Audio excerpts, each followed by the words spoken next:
আসসালামু আলাইকুম। আশা করি সবাই ভালো আছেন। আপনারা দেখতেছেন YouTube channel all coin collector. আমার হাতে আপনারা যে মুদ্রাটি দেখতেছেন এটি হচ্ছে বাংলাদেশের ২ টাকার মুদ্রা। আজকের ভিডিওতে আমি এই বাংলাদেশের ২ টাকার কয়েন নিয়ে কিছু তথ্য আপনাদের সাথে শেয়ার করার চেষ্টা করব।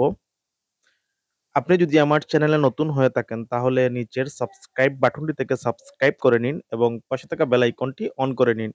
তাহলে আমার পরের ভিডিওর নোটিফিকেশন পাবেন ইজিলি।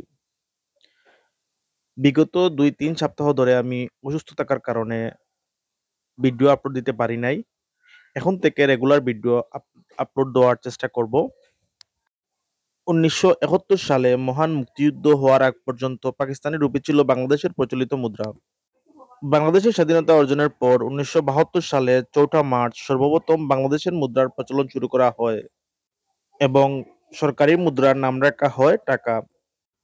১৯৭৩ সালে বাংলাদেশে সর্বপ্রথম ৫, ১০, ২৫ এবং ৫০ পয়সা মূল্যের ধাতব মুদ্রার প্রচলন শুরু করা হয়। এরপর ১৯৭৪ সালে ১ পয়সা এবং তারপরে ১৯৭৫ সালে ১ টাকা মূল্যের ধাতব মুদ্রা প্রবর্তন করা হয়। পরে ৫ টাকার ধাতব মুদ্রা ও ২ টাকার ধাতব মুদ্রা প্রবর্তন করা হয়। বাংলাদেশে ২ টাকা মূল্যের ধাতব মুদ্রা সর্বপ্রথম প্রকাশিত হয় ২০০৪ সালে। বর্তমানে বাংলাদেশে ২ টাকার ধাতব মুদ্রার ব্যবহার রয়েছে। বাংলাদেশের এই ২ টাকার কয়েন মরিচারোধক ইস্পাত দিয়ে তৈরি করা হয়েছিল। এর ওয়েট হচ্ছে 7 গ্রাম, ডায়ামিটার হচ্ছে 26.03 mm, thickness হচ্ছে 1.9 mm। এই মুদ্রাটির আকৃতি হচ্ছে গোলাকার।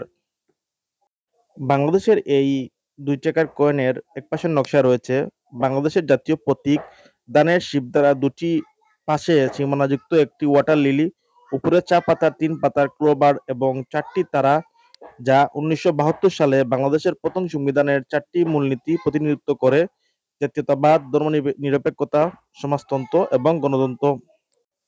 এই মুদ্রাটির অপর পাশের নকশা রয়েছে কেন্দ্রে একটি মেয়ে এবং একটি ছেলের বই পড়ছে চিত্র রয়েছে এবং এই মুদ্রাটির উপরে বাংলাদেশ লেখা রয়েছে এবং এক সাইডে মুদ্রা তৈরির সাল আর অপর সাইডে সবার জন্য শিক্ষা স্লোগানটি লেখা রয়েছে।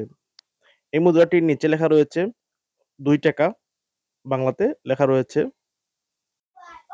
বাংলাদেশের এই ২ টাকার কয়েনটি কোনো রেয়ার মুদ্রা নয়, এটি বাংলাদেশের প্রচলিত মুদ্রা।